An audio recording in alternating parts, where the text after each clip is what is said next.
what an amazing moment when I think about that.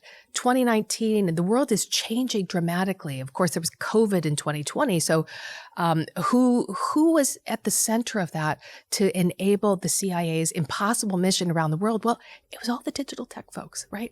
So tremendous challenge, but man, the motivation, the energy that comes with knowing that like everyone needs this now. There was something important, a little exciting, and absolutely necessary every single day. My guest today is the powerful Jennifer Ewbank. Jennifer recently retired from the CIA, where she spent decades serving in operational and leadership roles. Her most recent role as Deputy Director of the CIA for Digital Innovation during the last few years saw her leading the nation's premier intelligence service through a time of massive technological change and social chaos. The unintended consequences of AI that's optimized for kind of engagement, entertainment, validation online is just resulting in everyone having a narrower worldview. And I say that because some of these themes about government are just becoming more intensified, in part because of algorithms and the way that they affect your thinking. Jennifer is now serving as an advisor to private industry, helping prepare our national leadership for an uncertain technological future. I came out of a different world where the focus was like, what is the bad guy doing to us today and how do we stop it? Or how do we turn the tables and do it to them in order to gain an advantage for our country? Our conversation covers the mission of the CIA, the race with China to dominate in the artificial intelligence space, and the essential nature of remaining optimistic. And now, here's Jennifer Ewbank.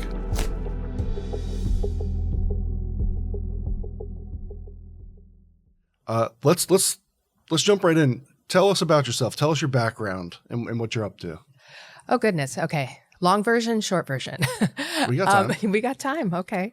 Well, I think I'm here because most recently in government, I was a deputy director at the CIA for Digital Innovation, which doesn't mean a whole lot with the name, but it's big IT, secure global communications, cybersecurity, cyber collection analysis, engineering, data, artificial intelligence, training education for the workforce on digital tech, et cetera, and lots of other things hanging on that.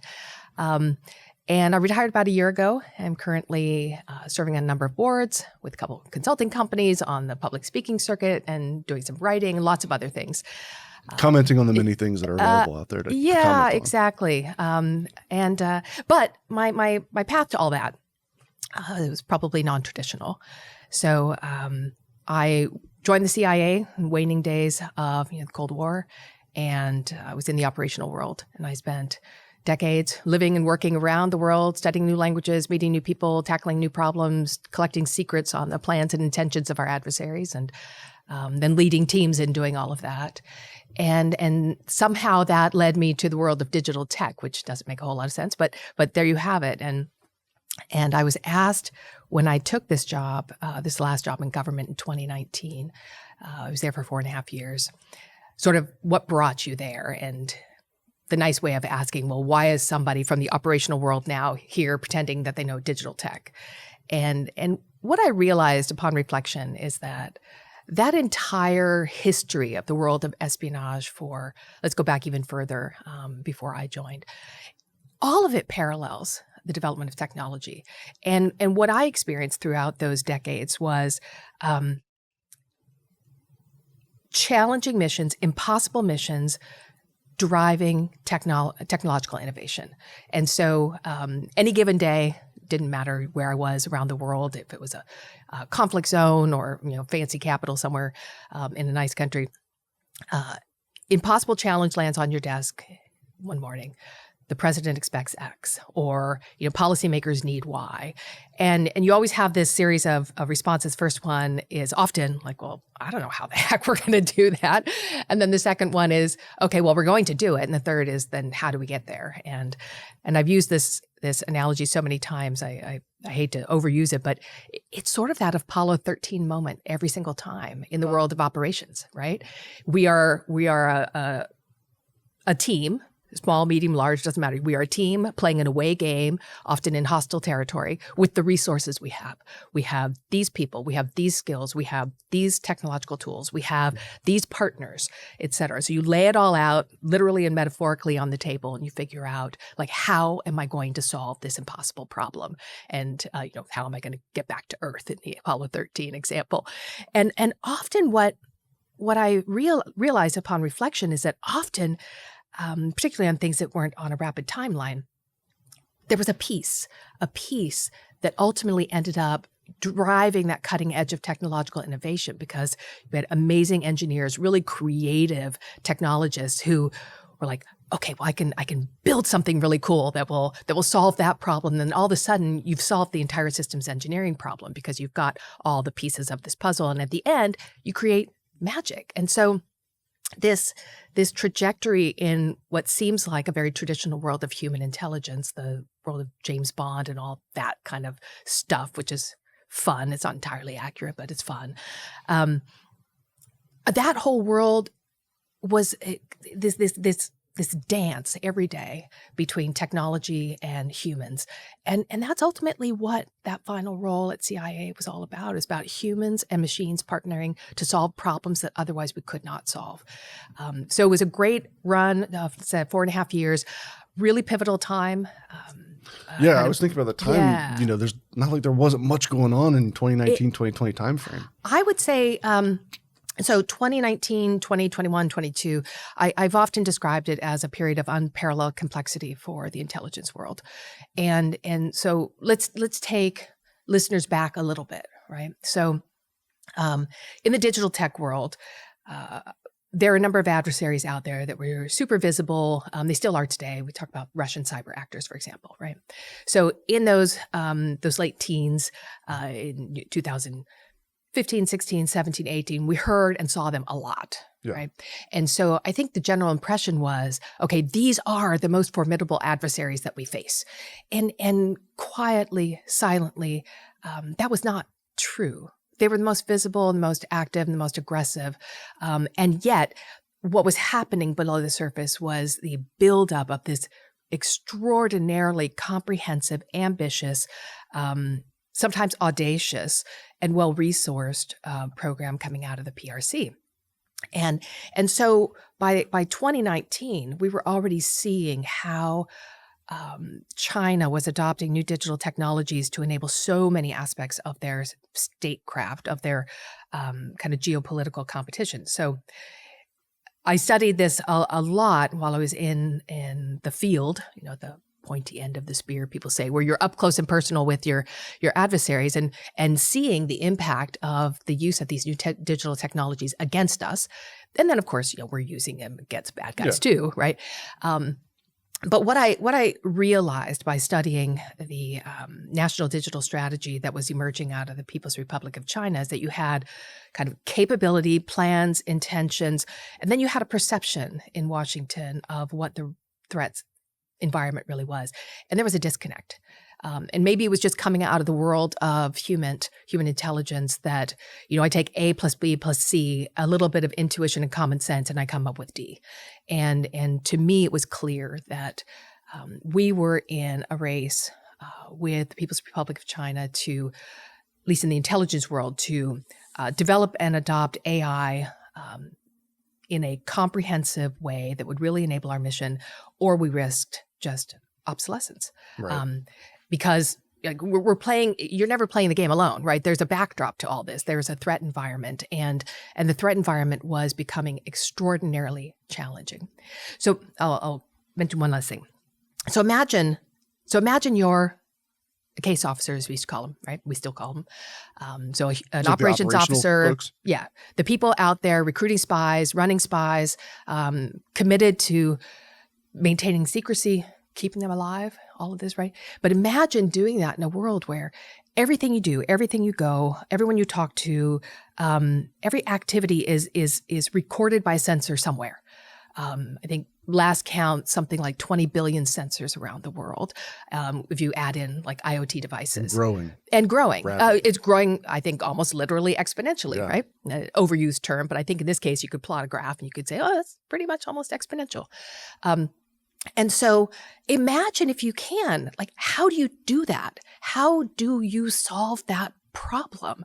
And like so many things that are seemingly intractable these days, it's not humans and it's not machines. It's about how you bring them together to do something you couldn't accomplish otherwise. And so I came to that digital technology job with that background. Like, we're trying to do something that's already hard, that's becoming impossible. How are we going to like push the boundaries of technological innovation to unlock that success, or simply collapse into obsolescence or irrelevance, much to the harm of our country, I think. That was my perspective. Well, the impact on tradecraft of, you mentioned the case officers, the operations folks, with all the technology and all the sensors, like I'm just thinking through my head, like how many cameras are there now in places where you might not have had 20 years ago? How much of the telecoms track where cell phones are going? I mean, it's got to be a lot harder to operate. It's extraordinarily hard, but add into that lots of other things: smart buildings, smart cities, your personal device, which isn't just geolocation. It's got all sorts of sensors embedded in that, and right? Right. And so it is incredibly complex, but it's also an opportunity to extract extraordinary insights from that data if you're using it aggressively yourself. And so, like every aspect of sort of technology as it applies to the intelligence mission, there are benefits and there are threats, right? And our job, in essence, is maximize benefits, counter the threats, and keep moving, gain an advantage, and maintain it over time. And I should recognize that so data and artificial intelligence are really critical to the CIA these days. I'm no longer there, so I don't speak on their behalf, but I'll share my perspective. Yeah. And so it's critically important, but it's not just the operational world. It's not just James Bond and collecting secrets and all of that that's kind of fun in the movies. But in the analytic world, man, data is gold. And so the ability to extract insights from data that otherwise would be almost lost on the proverbial cutting room floor, right? It's just, there's so much data out there. We have to make sense of it. So in the analytic world, AI, super important. And then just as a practical matter, and I think lots of companies are dealing with this today, also just back office functions, like getting a large, complex organization to operate more efficiently, to use its resources more wisely, to move faster. Like AI is powerful there. AI and even things like business analytics, which I think CIA was probably on the leading edge of government agencies and departments in that space, probably a year or two before anybody else. Tremendous benefits. So, I'm obviously passionate about the adoption and the use of artificial intelligence in that world, because, like I was saying, it's the key to unlocking success when, like I said, humans and machines can't do it alone, but you can do it together. Yeah, I think the use case for an intelligence agency is like AI is just magic for that. Yeah. Mass ingestion of data and sussing out what's relevant, what's useful. Yeah. Literally on my drive out to the studio today, having a conversation with someone who's looking for that use case in their business where they're ingesting thousands of documents from a customer, and they need to figure out, hey, what's relevant to this project? What can we actually simplify? Because their whole business is efficiency. From an intelligence gathering and just mass ingestion of data, that seems not just useful, but critical. It is. So let me give you one example. So when folks outside of the national security community think of intelligence work, they think of spies and wiretapping and dark corners and back Jason alleys Bourne. And dead drops and all this kind of stuff, and all those things actually do happen. They're real, but not everything, right? And human intelligence, or HUMINT as we called it, was the intelligence of last resort. That's not where you start. You start with all the other things that are easier to get. You use these more complex, very risky techniques as a last resort, and that's what HUMINT was. At the beginning, the front end, the int of first resort was open source. So everything that's commercially and publicly available, and the CIA's organization that did that actually predates the creation of the CIA briefly. It was Foreign Broadcast Information Service, and then it was open source Center. Now it's Open Source Enterprise. The name doesn't matter. But the goal was, let's collect all this stuff that's public. That forms a foundation of our understanding of the world and what's happening. And then you build upon that with technical collection, all the various kinds of ints that are out there, and then human at the top of that pyramid.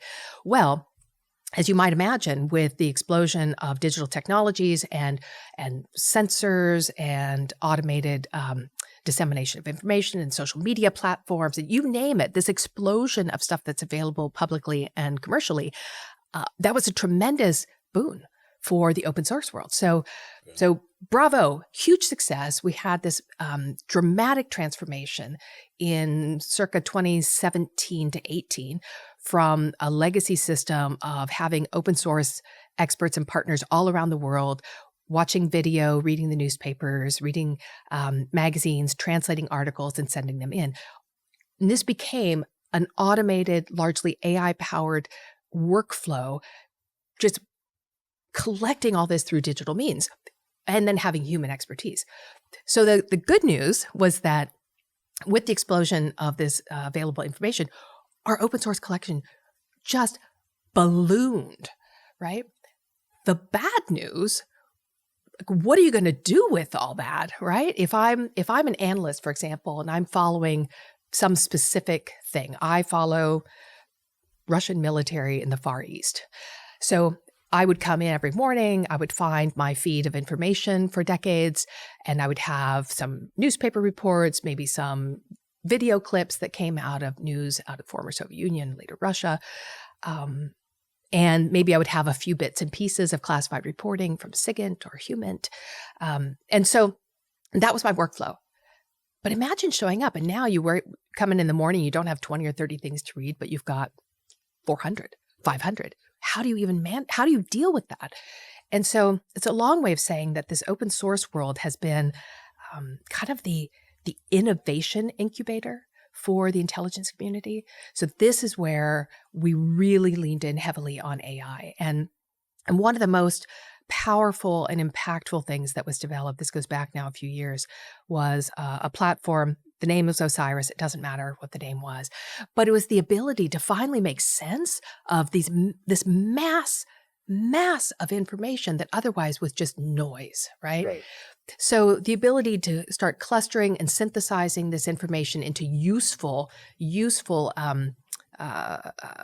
portrayals of events, kind of clustering it with logic, and then alongside that a chatbot to interact with it. At the time, and I'll say this just to heap praise upon the team that developed this. At the time, the CTO of one of America's largest tech companies, and in a position to really know, said it was the most sophisticated use of generative AI anywhere in the United States, commercial or government alike. And so that's the kind of stuff that I think reflects the ethos, the character of the CIA. They have to lean in on this stuff. So an example of how we leveraged AI at a kind of leading edge of technological development in order to solve a problem in the intelligence world that today is probably exactly where others in the community and others in government are probably heading in order to solve similar problems, drowning in seas of data that they can't make any sense of. Right. You mentioned having just lots of noise, all this noise coming in. Yeah. We talk a lot about, I'm sure you guys use the same term, signal to noise ratio, and how, boy, has noise gotten a lot more. Yeah.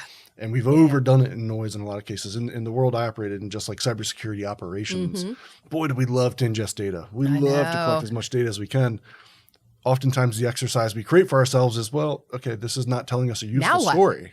Right, because it's just too much for a human to look at. Yeah. So using AI and using tools to tighten that up and make it more efficient, get to a better signal to noise ratio. It comforts me as an American citizen to know that the institution of the CIA is at the forefront of it and recognizes it. And that's awesome to hear at like the literal tip of the spear.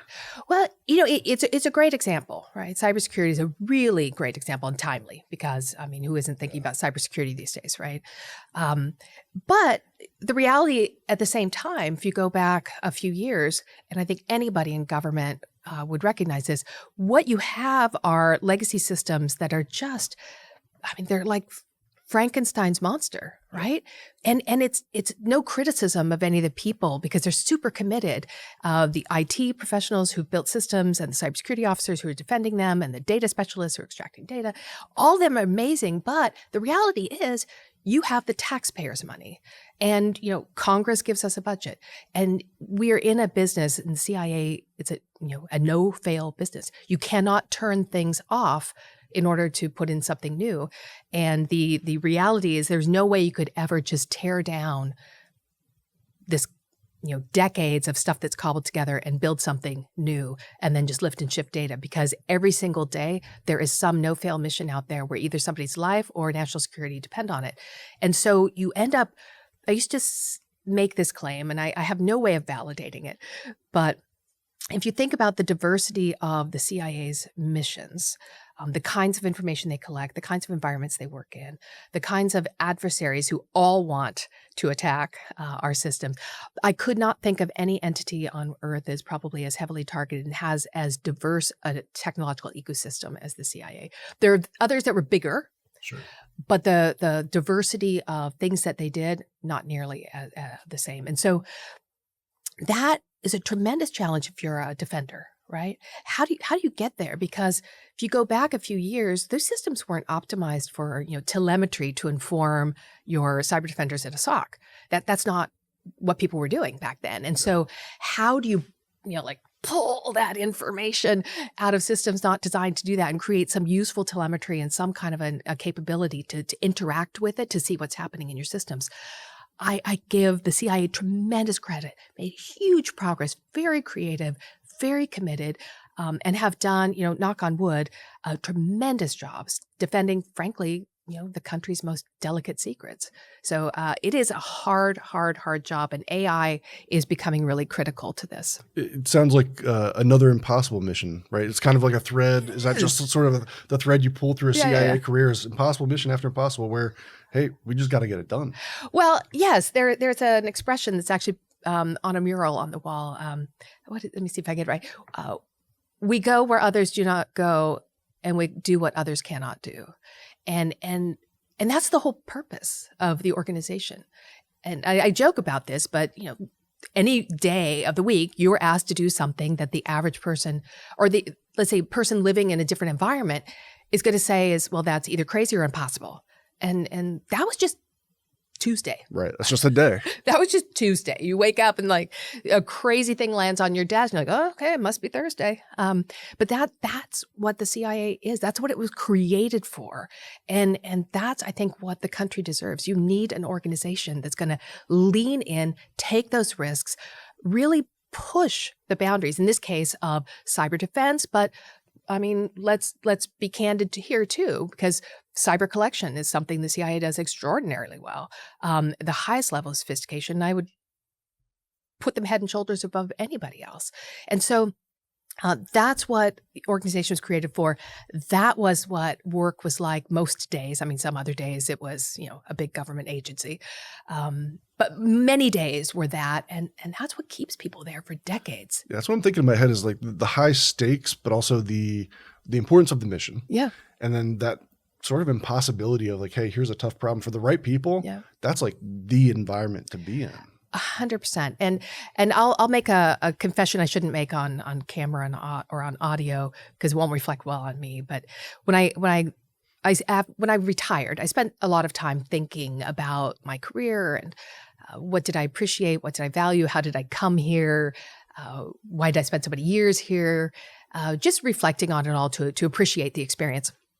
And I did come to one realization among the big reasons that aside from the big reasons. So I had a desire to serve. I came out of a family where many people had served in the military, and my father was in the space industry. And, there was all these connections, tangential to national security. I just always felt I wanted to do something in that space. I knew that I wanted to live and operate abroad and learn new languages and meet people and understand how the world works. I just had this insatiable intellectual curiosity. I craved a bit of adventure, and I was, let's just say, unconventional. I pretty contrarian as a kid growing up. I never wanted to do what somebody else expected of me, and so all these paths inevitably led to the CIA. But one of the other ones, I had an intense desire to avoid boredom.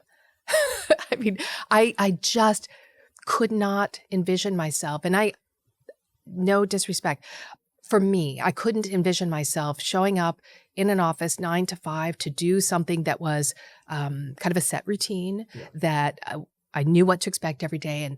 And even though there were those moments where, really the stress levels were off the charts, right? I wouldn't have traded it for anything, because then you also had those moments where like the dopamine hits were unbelievable. When you really did, your team came together and you did something that, days earlier you thought there's no way. I mean, of course, there was a way, and we found it. Like those moments, man, magic. And I have to say, even working in Washington, so the pinnacle of that career in government, what an amazing moment when I think about that. 2019, and the world is changing dramatically. Of course, there was COVID in 2020. So who was at the center of that to enable the CIA's impossible mission around the world? Well, it was all the digital tech folks, right? So tremendous challenge, but man, the motivation, the energy that comes with knowing that like everyone needs this now. That was awesome. And then coming out at the back end of that, just the complexity of the threat landscape and what we're seeing. I mean, your listeners and your viewers will follow these things closely. I'm sure you think Salt Typhoon, you think Volt Typhoon, all the typhoons, and the SharePoint hack recently, and all these things, right? There was something important, a little exciting, and absolutely necessary every single day. So I just treasured the experience, loved my time. Yeah, those high highs that you get in that sort of environment, I can relate both in my cybersecurity career, but I'm also a paramedic, and that's kind of what it's like. That's one of the things that keeps you into it. Sometimes it can get a little monotonous. Sometimes it can be a drag. And a lot of the calls that you get are very similar.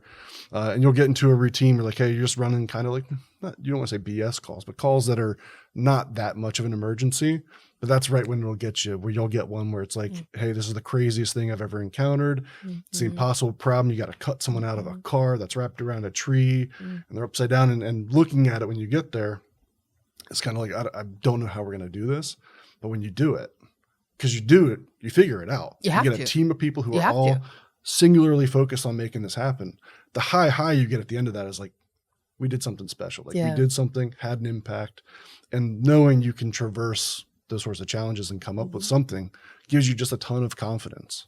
It's a lot of problem solving, right? Yeah. Problem solving under time, pressure, and resource constraints. It takes a special person to be a paramedic, frankly. Thank you so much for doing that. But I think there's a lot of people in our society who fill these types of roles. And like I said, I think there are certain people who thrive in that environment. People might be surprised to hear that's kind of the CIA, like that's a through line of the CIA. I think a lot of people think big bureaucratic institution, talk about like mass data ingestion and analytics. I imagine that's one side of the coin, but then there's this side of the coin that you're talking about. Like, hey, we're facing the impossible problem. The president says we want X done. And here are the tools. Go to the Apollo 13. Here's the square box. We got to figure out how to connect it to this circular hole. Yeah. No, absolutely. And it's interesting the way you framed that, because in essence, I looked at my role as deputy director as the bridge between those two things, because we had extraordinary, like truly impressive technologists, the best in government I've ever seen. Amazing patriots, deeply committed to what they're doing, all of them could go out to industry and make 2 and 3 times their salaries at the drop of a hat, right? But they don't. They are there because they believe in what they're doing. But at the same time, let's be honest. I think if you're in a Washington-based organization, relatively large, working on big tech programs, you can't have blinders on. Right? Because you've got so many demands and you're working to your budget, you're managing your big team, and you've got stuff to deliver. That becomes your focus. I came out of a different world where the focus was like, what is the bad guy doing to us today and how do we stop it?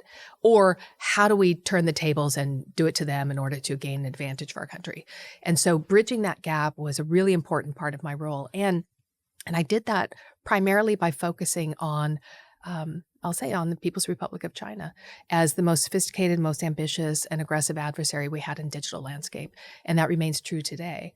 And one of the challenges in the intelligence world, and I imagine even running a company, you've got so many competing priorities every single day. How do you prioritize? The beauty of this in the digital landscape was that if we focused on our most capable adversary and we built our capabilities to outpace that, well, think about it. We've solved every other problem along the way, at least in terms of capabilities. Okay, resource alignment, that's a little different story. But in terms of building the best stuff that will outpace an adversary, you outpace the person who's right behind you, and you've outpaced all of them. And so that gave us the luxury of clarity, right? And clarity allows for focus. Focus allows for progress. So my job was really about focusing our team on that, pushing, because coming out of that, our operational world, it was all about urgency. We have stuff to solve today because there's somebody waiting at the other end for us now, not at the end of your 5-year, tech roadmap. They want it now. And so urgency was a big piece. Focus on the adversary is a big piece. Integration was another really important thing. And I think most people in large companies would say that this resonates with them as well. It is very easy for big tech to operate in silos, right? So I'm enterprise IT, okay? I'm cybersecurity, I'm data, I'm AI, whatever it is. And the reality became apparent to me within about a nanosecond of arriving in that role in 2019 is that, okay, we're in a world now where no single silo in any big tech organization is actually developing anything end to end. It doesn't happen that way anymore. You cannot. And if you do, well, then you're wasting everyone's time because you can't just build a system in isolation and then pass it over the transom. Yeah. And then cybersecurity is going to sit in judgment, like pick it apart and send it back to the world can't work that way. Not when we have to move fast. And so if there was, I won't say that there were many benefits coming out of COVID. I don't want to imply that. It was a horrible experience for many people. But in terms of our intelligence mission, the need to move rapidly, the need to integrate across silos, there's nothing like having a dramatic forcing function. And the idea that, okay, we got to move now. We have to deliver X in Y impossible time frame. We don't have time for all of these shenanigans. We're not going to send a team to develop something in isolation and then deliver it to cybersecurity and like this sort of serial process. It had to be done together in real time. And so that experience mirrored what we needed to do anyways. But it was let's just say it was a catalyst for rapid innovation. And we were able to maintain that mindset coming out of the back end of COVID.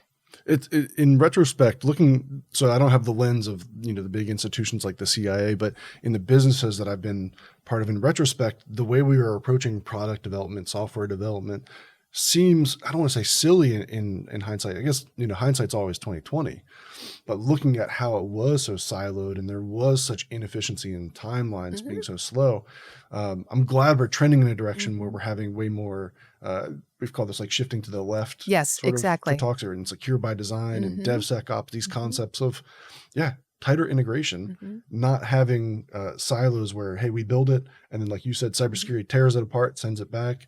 We play this game. There's this broader geopolitical conversation that we keep having as well about the pace of innovation. We have to stay ahead of the PRC and the adversaries. Yeah. We do want to control the innovation. We do want to secure it. We don't want it to create excess vulnerability, but we kind of have to accept that there's going to be risk with this because the larger risk is to fall behind. At least that's what most people are saying. No, I think that's a really interesting observation. And one of the things that I was probably known for in the organization and not everyone found it a positive, is that I often reminded people of the risk of inaction, the risk of moving too slowly, because none of this is in isolation. And so my perfect tech roadmap is not going to wait around for what the PRC is doing. And so there was a huge risk in not moving or moving too slowly. And I think that's the case today too. If we think about artificial intelligence, we think about this tech race with the PRC primarily, again, not only, there are other actors out there. There are Russians and Iranians and North Koreans and criminals and you name it. But primarily the PRC, if we're talking about sophistication. There's a huge risk in moving too slowly. And finding that balance with AI safety and ethics and governance and all, that's hard. But, and this is going to sound hyperbolic, if I play out what's happening and how I see sort of geopolitical competition, there's nothing less than human freedom in the balance. And that's going to sound a little bit like hyperbolic, as I said, and a little bit crazy. But hear me out for just a moment, because what you have are these two blocks that are led by the U.S., primarily U.S. and our Western partners, the PRC and their I won't say clients, but they're not even partners, but what Clients customers, kind of clients, anyways. And what you have is the emergence of kind of competing digital ecosystems.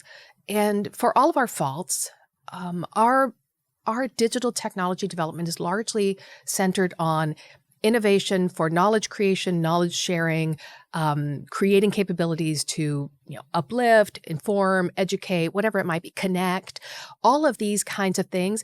That's really how our systems are designed and optimized that way, right? But if you look on the flip side of that coin, these systems are optimized for a couple things. One is is to broaden and maintain state power, monitor, control populations.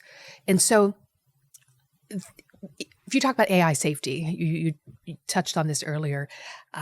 For me, that means I want to ensure that there's not an unintended bias in a model that's going to harm somebody, that's going to discriminate against somebody, that's going to make information that's dangerous available to people who shouldn't have it.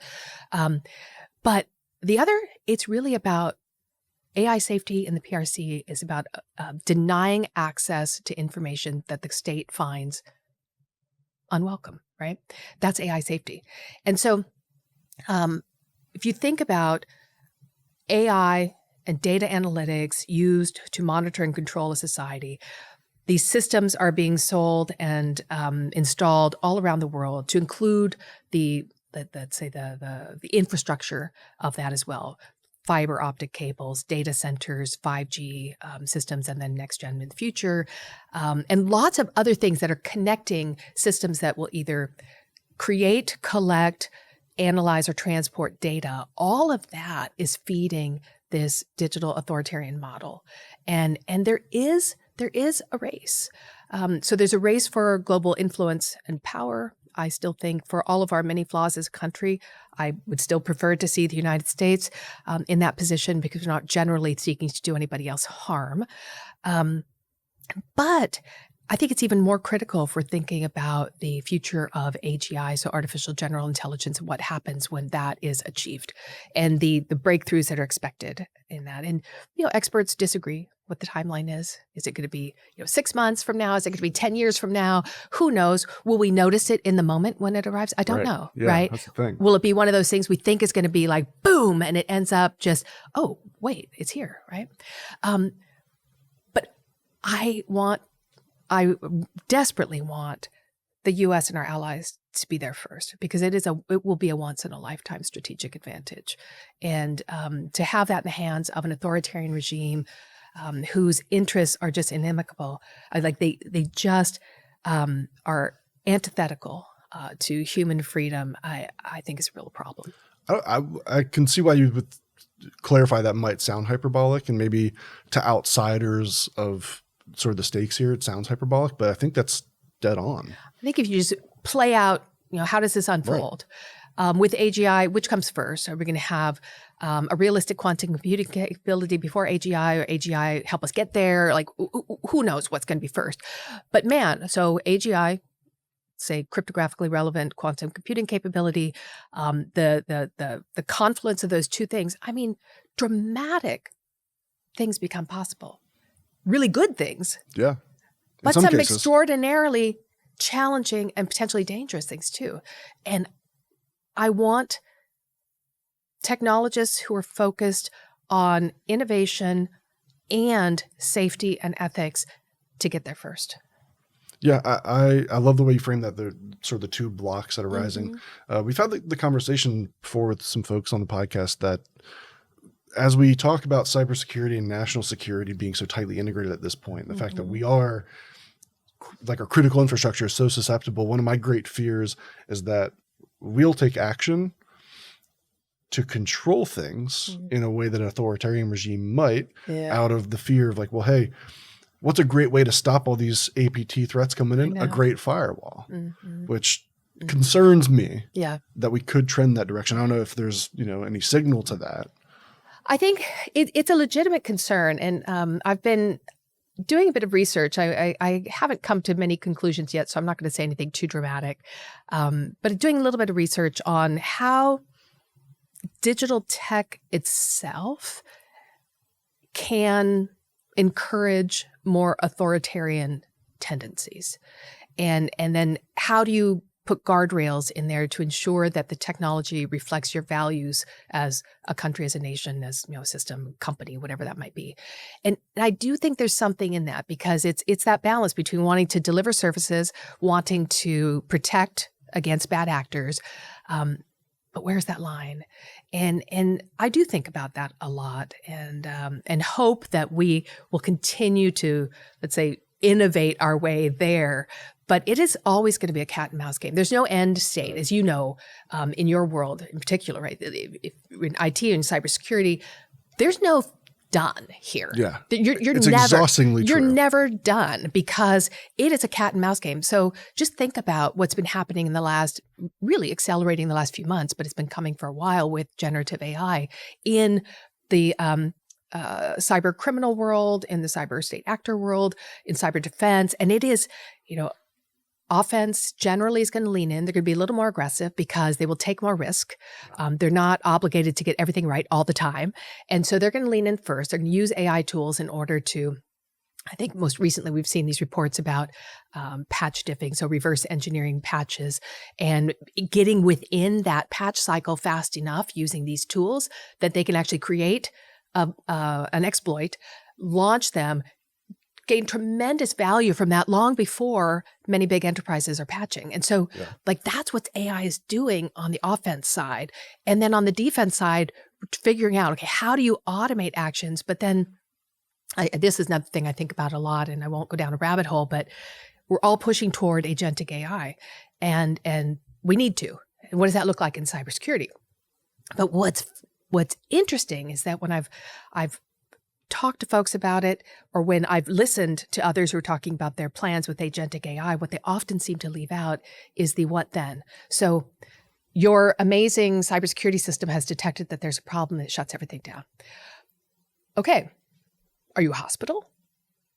How are you going to maintain patient operations? How are you going to maintain critical functions? How are you going to maintain, how are you going to keep the heart monitors on? How are you, all these things?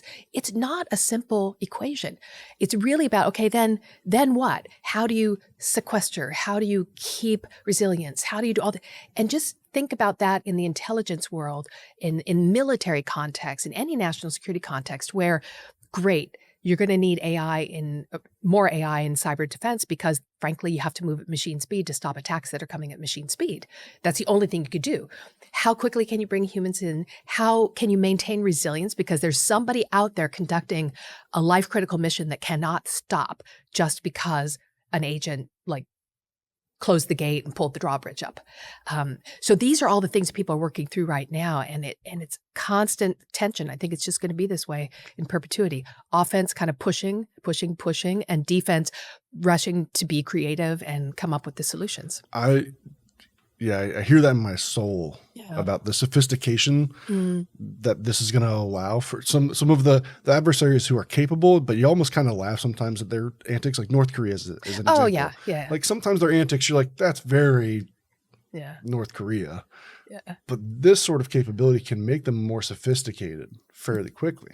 They're so much better even now than a year ago at presenting as something real. And so even just think about phishing, which almost seems quaint these days, but is so lucrative.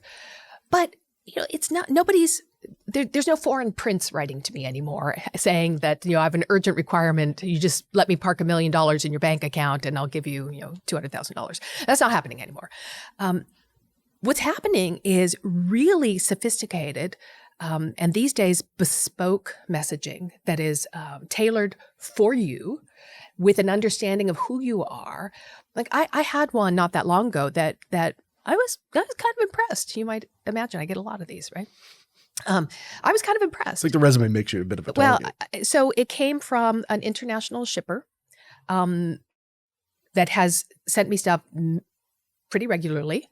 It's a shop that I like that happens to be overseas. And so this international shipper, it came with an accompanying text message. Both looked absolutely perfect. It had a waybill number that was an actual waybill number from a recent purchase of mine.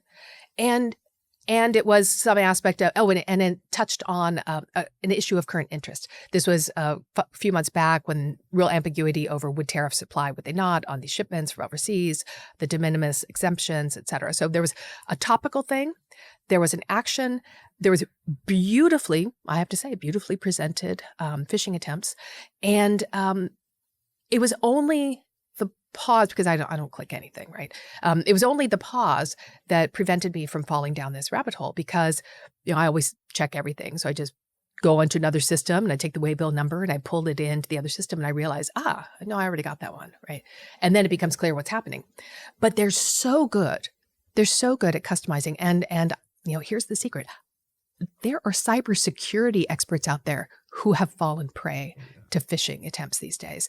So it is the world of AI and cybersecurity is just making everything harder. I think we just have to get smarter about how we deal with any interactions online. Yeah, there's a rise of almost like a digital pessimism, or skepticism, which is healthy. I think skepticism is healthy, but I find myself reflecting on this a lot. Like I read so much stuff now. And it's amazing how quickly my brain has adapted to ask the question, is this AI? Yeah. Almost everything I read now, my brain is training or trained to find the AI pieces. Like, there's the M dash. That might be AI. You know what's very frustrating? I have to say, this is so frustrating because I grew up a long time ago, right? And it was critically important that we used proper grammar, proper punctuation. And so I think going back now 2 years ago, I had first heard about these AI detection capabilities. So I thought, that's really interesting. And a friend of mine, a foreign national who studied English, who speaks perfect English, she had commented that because she speaks perfect English, it reflects as AI generated frequently. So I'll take something I've written, I put it in there, and it'll come back. It's like, this was 50% AI. It's like, no, it wasn't. This was my brain. Yeah. And the things that I do, because that's what we did in the 60s and the 70s when I was a student, now apparently are signs of AI. Like I now will go out of the way. Like I never called it an M dash, but we used that. We used it pretty regularly. I will not touch it now. Right. I mean, semicolon is my friend. A period is my friend. It's going to get, so the AI tools are going to learn that people detect the M dash and then they're going to overcorrect. I know. It'll be this constant push and pull. I think the reality, and there's a whole lot of debate out there, and AI is super helpful. It is super helpful. And I use it a lot, not for content generation, but for research. I use it for outlines. I'll use it for structure, that kind of thing. But I don't use it to write for me. And I think we're just going to have to get used to the fact that it's a partner.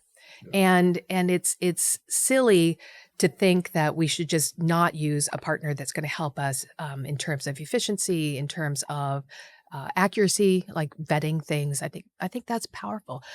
The real trick, I think, and I don't know how well we're positioned to do this, is to educate younger people to make sure you have all those critical thinking skills, that you know how to write, you know how to think, you know how to question.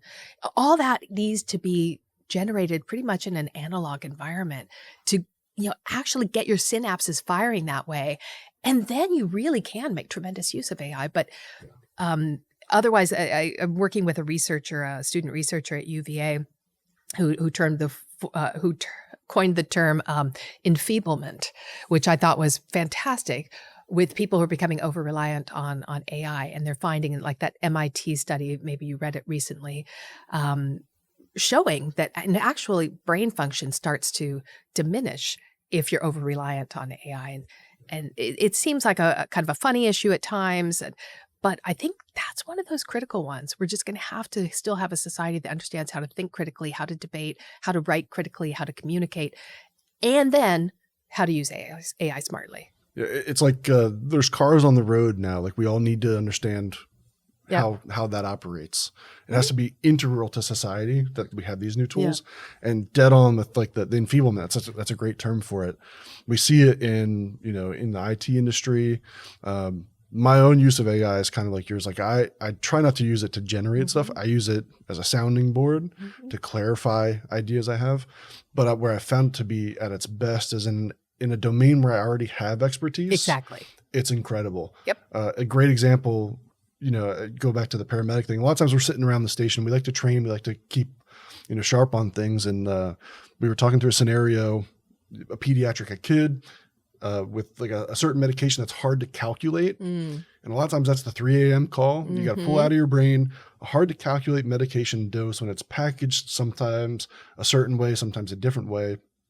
And then you got to convert kilograms and pounds. And you have to do all this math. Now I can just plug that in and just be like, here's what I got. Here's my protocol. Here's the medication. What do I give? Yep. Bam. You're like, cool. Yep. That makes sense. That maps. But you wouldn't want it to say, hey, I have a kid who's seizing. What do I do? Yeah, exactly. Don't trust it to do that. Yeah. And your example is great, because you still have to have the expertise to know that you're not being fed garbage. Yes. Right. You still have to understand. And I've used all the tools that are out there, and occasionally something will come back and I'm like, okay, no, I know enough about this subject that I know that this is absolutely wrong. And what I fear is those people who don't actually know a lot about the subject. That's the thing. And so I have found it tremendously helpful to me. I juggle a lot of balls in the air any given day, working on a number of boards with a few consulting companies, on the public speaking circuit, lots of stuff. But I have a lot of my own content and subject matter materials on my computer, and I can use AI to extract stuff from that. Hey, synthesize across these 5 documents the three key themes or something to give me a running start. I find it really helpful, but you have to have that knowledge first. So you've seen the inside of the CIA and the big institution that's, technologically at the tip of the spear for this sort of technology. Now you're seeing more of the private industry side of things. We talked about AI and how it's making sophistication easier. It's compounding. It's harder and harder to defend against. The way I think about it sometimes is like, it's like going into World War II. And I don't know how much you're a hobbyist of World War II. Like sometimes I can be the deep dive YouTube videos I go down, but there's this concept of battleships and aircraft carriers. And boy, did we all build World War II with battleships in mind. That's right. It became the aircraft carrier. Yeah. And it's like, a lot of times as a cyber defender, I feel like all the pressures and all the regulatory environment that's being created is build more battleships. Yeah. The adversary has aircraft carriers. We gotta learn to deal with that new threat. When it's like we're just struggling to get battleships out into the water right now. So I have a growing concern that the adversaries are going to get compoundingly more capable, and as defenders, we still can't defend against phishing. We still struggle to get multi-factor authentication turned on. And already the adversaries figured out how to beat the MFA that's out there. And so now we're having to go to more advanced MFA. It just, sometimes it feels like we're really far behind. And I don't know if you're seeing that at your level. It's a good observation. I'm an eternal optimist, and maybe You're on the right show for that. Yeah. Well, it's interesting because I think that's contrary to what people would assume the stereotype to be of people from CIA and the national security world, particularly in the operational world. But you have to be an optimist, right? Otherwise, like there's no way you're going to try to accomplish impossible things. And I'm optimist about the whole kind of digital revolution, digital landscape. And yeah, there's a lot of pain. There is a lot of pain, but man, the benefits that we can derive are pretty extraordinary at the same time. And when I think about, I tend to oversimplify things. That's a horrible trait of mine. But if I think about the cybersecurity world, frankly, the average user is really going to have to understand that they own part of that responsibility, that it's not somebody else's job. It's not the CISO's job to protect the company. It is everyone's job, and you all have peace because you're only as strong as your weakest link. And so that played out at the agency, I think, in a really helpful way where it became a conversation across the leadership team and actually saying, in essence, you, senior official over some part of the organization, you are responsible. And now you've got all these cyber resources at your disposal, but you are responsible because you're the only one who's going to make the risk decisions.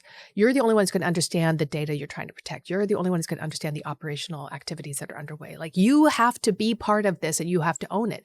And I think that goes right down through the organization to, yes, when you log on, it's more than a compliance training thing. Just don't click the darn link. Just don't at all.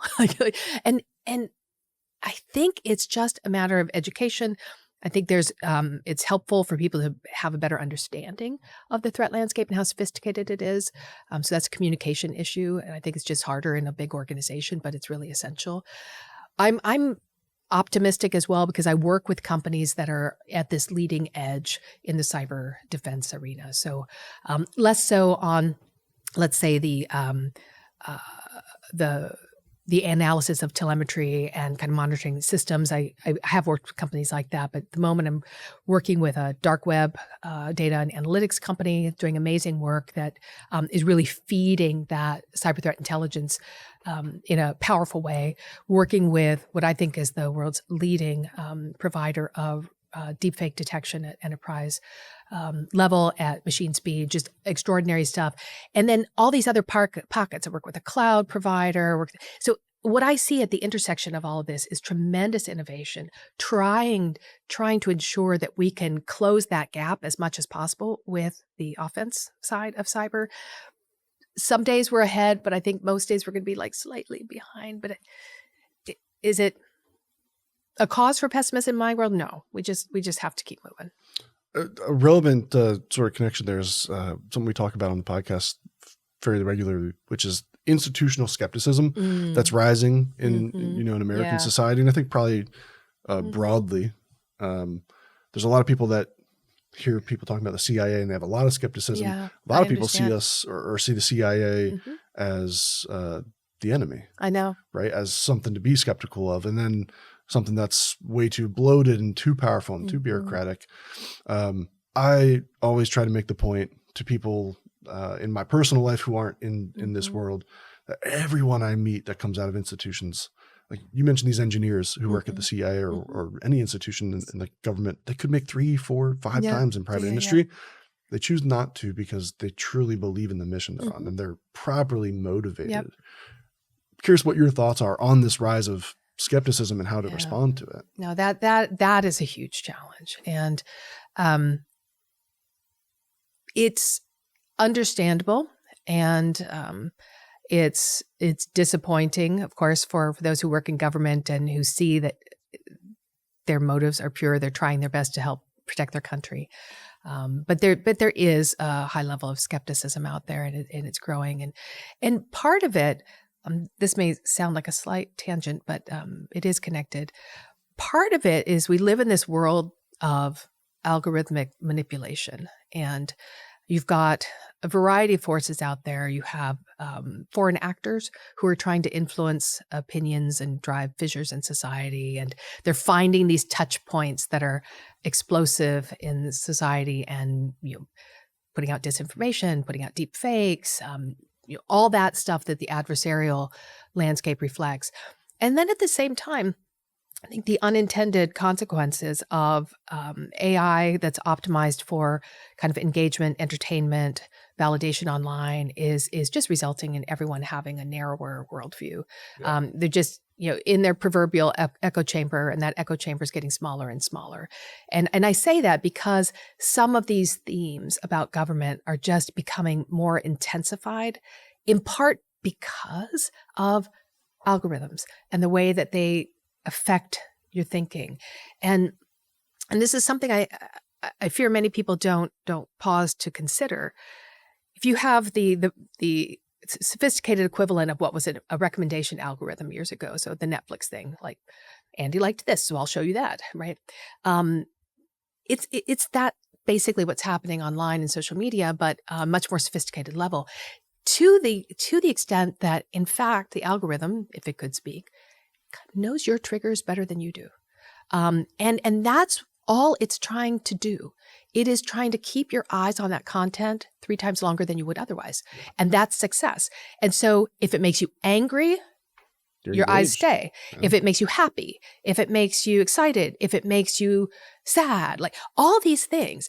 And what's happening is that it's these extreme versions of, interpretations of reality that are driving that engagement, that are then narrowing the worldview, that's just making this kind of self-fulfilling cycle. And that is something that is a huge challenge right now. And that's going to require a whole other kind of conversation about how do you combat that? How do you combat that and get back to a society that can actually listen to differing views, that can actually have empathy for other people? We've come pretty far from that. Yeah, it seems like there's a rise in the fringe of things. I think because you might have been the only guy in your town with a certain opinion, but now there's a town of people that you can reach all the time that share your opinion, that can feel like, hey, there's a movement here where you used to not, you used to not have that. That's right. And I feel almost compelled, because we live in this politically charged environment. I feel compelled to say that this isn't about today's politics at all. This is really about the march of technology and what's been happening. Let's go back a decade, even more, because you can just trace the roots. If you're thinking about how algorithms and digital tech are shaping our worldviews, that's not about, who's in office at any given time. That's really about how the algorithms work and how we consume information, and our absolute need to be more critical and discriminating in how we interpret our news. I think there's like a lesson in that. There's a huge lesson. Our reach exceeded our grasp. Yeah. With something like social media starting with, hey, here's a basic concept. Let's algorithm how to get people to stay more engaged on our app. And fast forward that to a decade later, everyone's doing it. And now society is sort of like dopamine attached to their devices. It's exactly that. It's dopamine. It's brain chemistry. Right. And like, no one set out to do that, but that's the result. Now go back to AI. Yeah. What's the lesson we're going to learn 10 years from now, looking backwards? Like, no, exactly. Our reach exceeded our grasp in a big way there. I worry about that. That's possible. I'm hoping. It's great to have conversations like this, and it's great to have companies and technologists out there really speaking, publicly about governance and about ethics and about bias and all these things with AI, and about the proper use of it, or the constructive use of AI, I should say, not proper. My hope is that those voices will continue to kind of be heard and help guide that path, because I have no desire to live with robot overlords, and I don't think that's going to be the future. As I said, I'm a bit of an optimist, but yeah, I think that's a through line through a lot of people that I meet that come out of big institutions, because I have to imagine impossible task, like you said, if you don't innately believe it can be achieved. You've kind of already set yourself on the path to not achieving it, because you've accepted that's not achievable. And I think that's sort of a thing you have to have. So, random data point. I'm going to bust one myth, right? Awesome. The CIA is not big.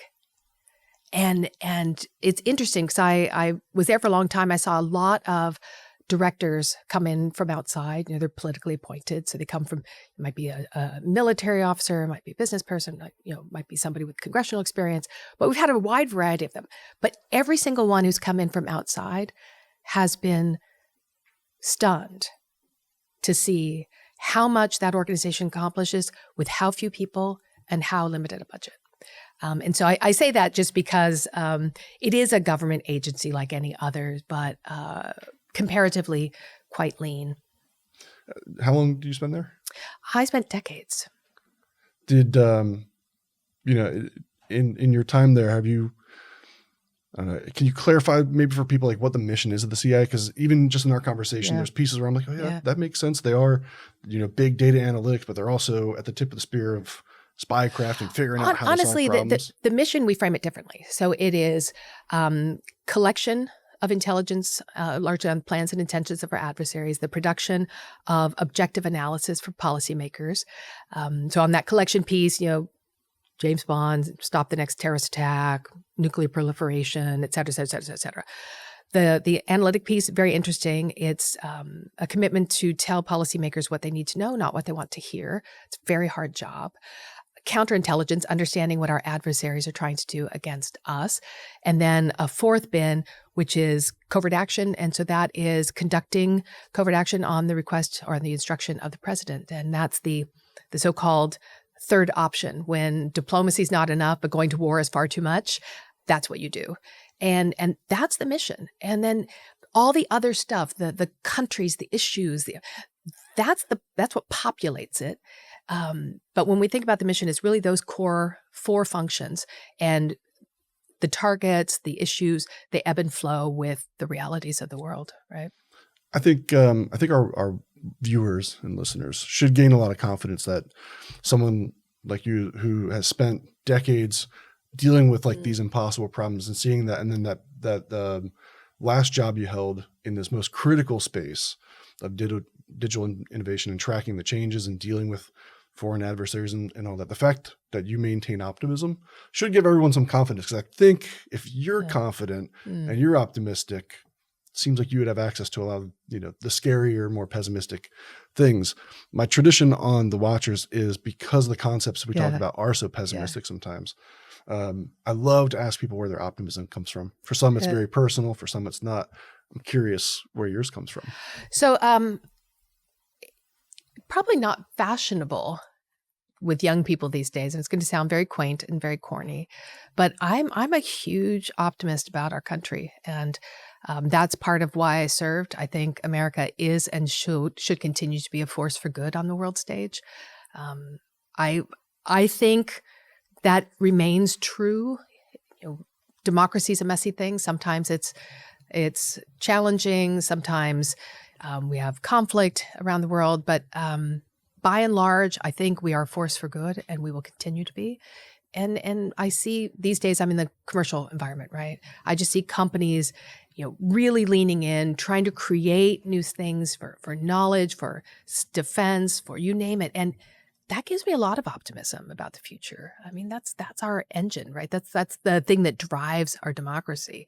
And so, I think it's just the country as a whole, and what I see in private industry gives me a lot of confidence. Now, we're commenting on government right now, but frankly, what I saw for decades in CIA gives me a whole lot of confidence. If there's one thing I would want listeners to know, is that there are thousands of amazing patriots that are working hard, sacrificing every day in bad places all around the world for no reason other than they want to protect this country. And they do so willingly, and they do so passionately. They do so silently. There's not anything I can add to that. So I think that's a beautiful note to end on. Jennifer Ewbank, is there anywhere people should find you, reach you? Oh, yeah, thank you. So I'm on LinkedIn. Who isn't on LinkedIn, right? I post pretty frequently content around cybersecurity, AI, national security, digital transformation, some related topics. And also find me at my website. It's Jennifer-Ewbank, EWBANK.com. And I keep a running record of recent publications, media appearances, that sort of thing. Awesome. Well, thank you so much. This was a pleasure. My pleasure. Thank you so much for the invitation.